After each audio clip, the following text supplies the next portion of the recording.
Hi, I just wanted to jump on. It's been a week since I did my last video about discovering the MDMA therapy, which I discovered reading this amazing book.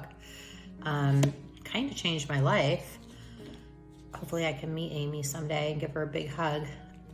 But my last thing I did was intake with the I don't know if it's a clinic, it's a therapy center that I found here. So I did my intake form with them, and they sent, and it was very detailed. They asked me a lot of questions about my history, trauma I've been through. I was very honest with them about everything. And I also, said I don't remember a lot of it. I know things happened. There's bits and pieces I do remember, but I don't remember a lot of it.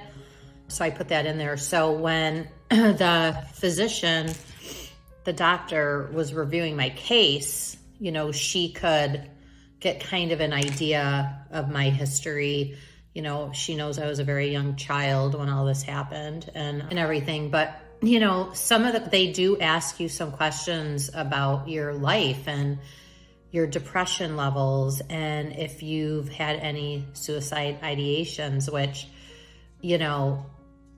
if you have, you need to get into detail about that. If you have feelings of hopelessness, if you do, how many times a week, things like that. So that being said, I'm gonna just go on. That being said, everything was given to her and she reviewed it, because they do many different kinds of therapies at this place. But it was determined that she did feel the MDMA therapy would be best for me. And I was open. I was open to whatever they had recommended to try, but this obviously has intrigued me. So I've done a ton of research. I've been watching a lot of stuff on YouTube about it. There's a great show on Netflix called How to Change Your Mind that I stumbled across doing my research for the MDMA therapy. And there's several, so How to Change Your Mind has a couple different series, but they do have one just on MDMA. And there's real patients that have gone through this and their effects of them. So like I said, once we got past that, she did decide that she felt MDMA would be the best route for me to go, which is nerve-wracking and exciting all at the same time. So the next step was for me to do my medical clearance call. So that call was yesterday. So yesterday I had my final medical call, and that call is basically to discuss if, heart disease, hypertension, high blood pressure, family history of, the usual questions. But they ask because there are certain medications, MDMA is one of them, that can spike your heart rate during the time of use, and it goes away as it wears off, it goes away. So they just want to know things like that. It's nothing scary. I think it's if you have a really hard workout, your heart's going to be racing, you're going to be sweating. It's kind of the same type of thing. So did all that. He didn't see anything that was alarming to him. I'm going to pass that on to the physician, and they already paired me with a therapist to do this, and her name's Allie. So I'll be talking more about my journey. I haven't met Allie yet. I've done some research on her.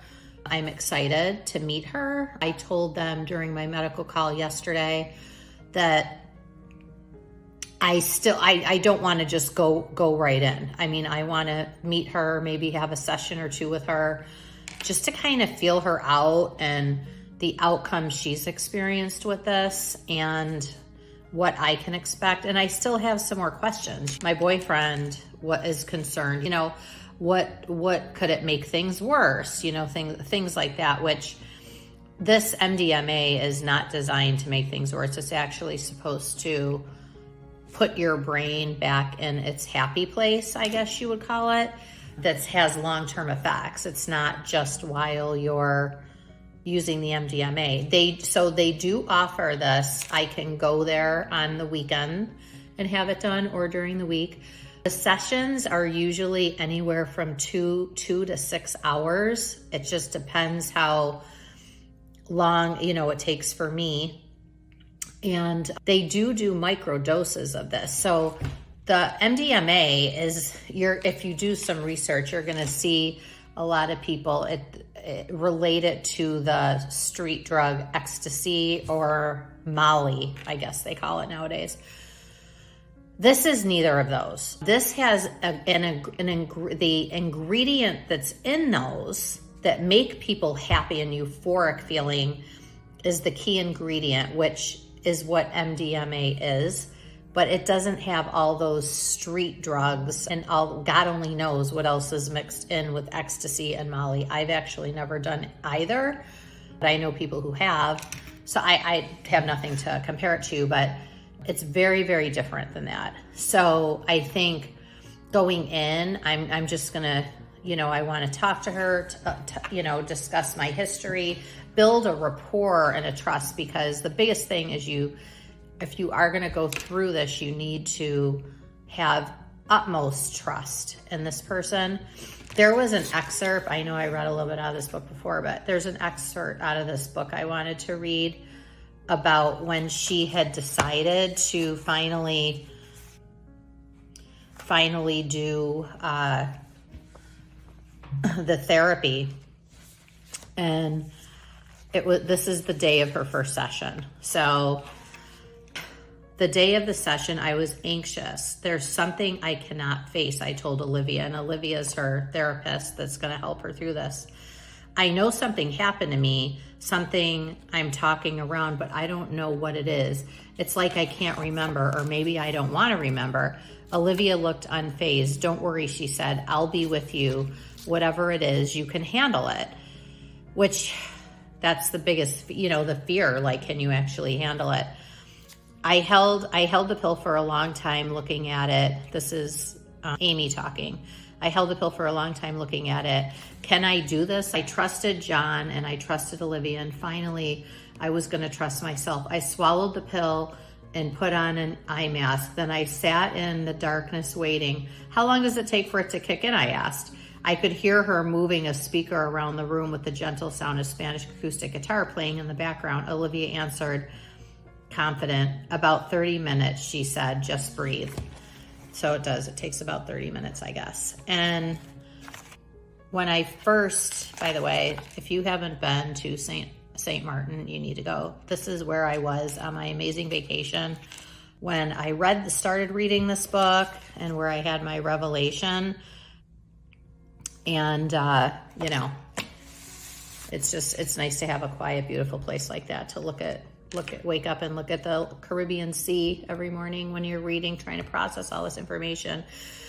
So they're there to guide you. So they don't give you this, put you in a room and leave you by yourself. They're there to guide you and help you through it, someone to talk to. And if you watch How to Change Your Mind, if you watch that, and I found How to Change Your Mind through some other research I was doing on YouTube on MDMA therapy and pros and cons of it. And it's amazing that it's been around for so long. And in 1985, it was working for years. It was actually legal and working for years. And then 1985, Congress shut it down because they were afraid of the after effects of addiction, which you would get from ecstasy and Molly. But the problem is, this is a controlled thing through providers. This isn't a street drug that you're buying. So it's really sad when you watch it. So many soldiers that have come home with PTSD that are suffering, ones that have gone through this MDMA therapy are like completely fine. It's completely changed their lives. They're functioning members of society. The one soldier who came home, his PTSD was so bad, like he couldn't even walk. Like he was on disability. He couldn't work. He couldn't function. And within a certain amount, I think they retested him 6 months after his MDMA treatment, and he had no signs or diagnoses for PTSD still. I mean, this has long-term effects. So most, from what I'm seeing, you do 2 to 3 sessions, and then the goal is to kind of continue your therapy after for the journey for a while, just to get the maximum results. So most of that's probably done through telehealth. So I feel like, you know, by the time Amy got to her 3rd session, I think she spaced them out a month's time. So I think by the time, if I remember correctly, she got to her 3rd session, she was like walking in like, all right, give it to me. There's some things I need to remember.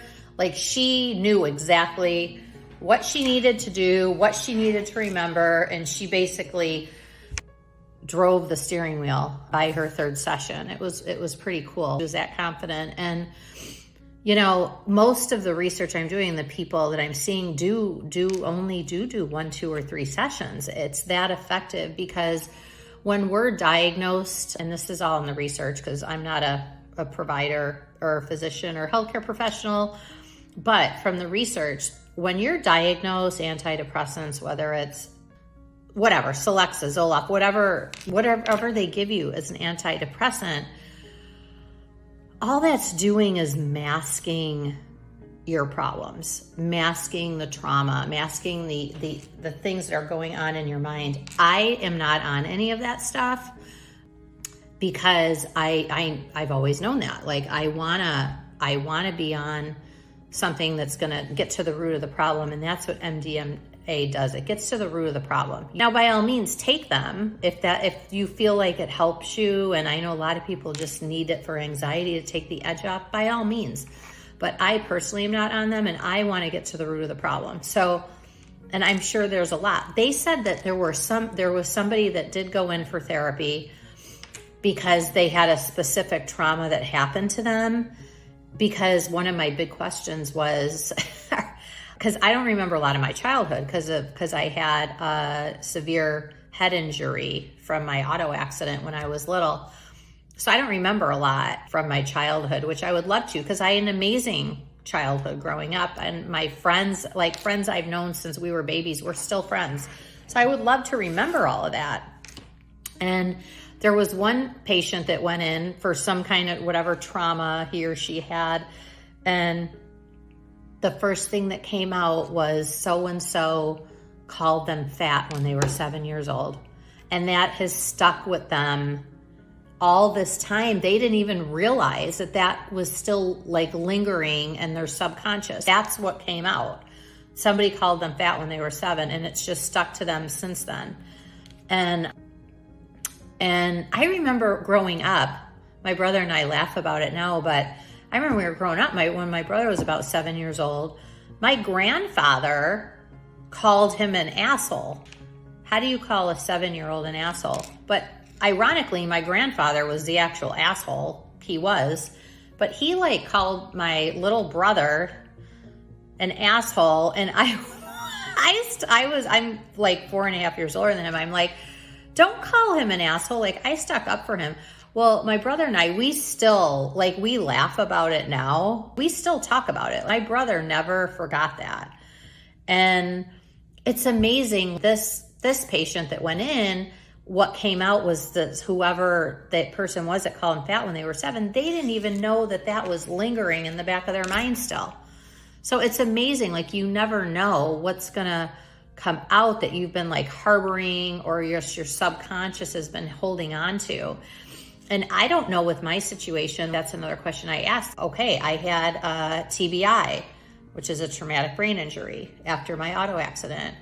Being drugged, that was another thing why I don't remember certain things. The medications that I've been on, don't remember. So will that ever surface again? Because with a head injury, like with drugs and medications like that, like, I don't know. Like, they don't know. Everybody's different. So I'm going to be curious to see if that all comes out. So anyway, very excited. I just wanted to hop on and just tell you where I was at with everything. I should get a call from them probably today's Wednesday, and they're pretty quick. So I should get a call from them by the end of the week. Oh, and that was another thing really quick before I forget. When I was doing research, I had found somewhere, when I was on Google, that they were saying like MDMA therapy is like $11,000 or something like that.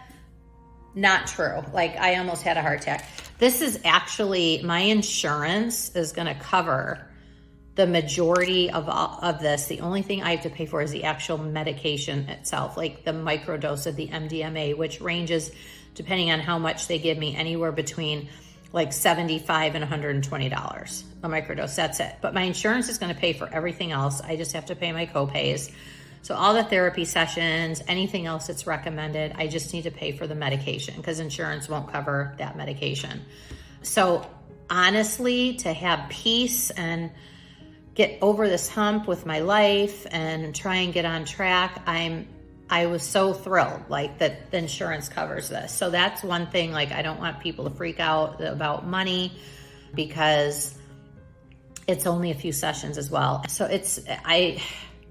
I shouldn't be making any big decisions in my life right now, but you have to strike when the iron's hot. And I resigned from a job today that wasn't really going in the direction I wanted it to. And I had an offer from another company for what I do, like professionally, for my career. So I don't think the timing is great for that because I'd like to get past this MDMA thing in the next month or two, but timing is never good for anything in life. So it's been one of those weeks. So I'm just jumping in and taking it as a blessing, and it's a sign that it's happening for me for a reason. I'm not gonna lie, I'm very nervous and scared about the therapy, but like I said before, I'm also excited too because, the stuff that goes on through my mind, it's probably going to be really interesting to see what comes out. So I will keep you posted. Hopefully I will be having my first session with Allie in the next week or two, and I will keep you posted. Thank you. You guys are all trauma rock stars.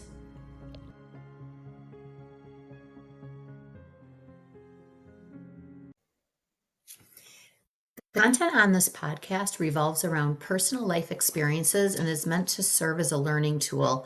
I'm not a certified therapist or medical expert. This podcast does not offer medical or psychological or professional advice. If you're curious about your mental and physical well-being, feel free to reach out to a licensed healthcare professional for assistance.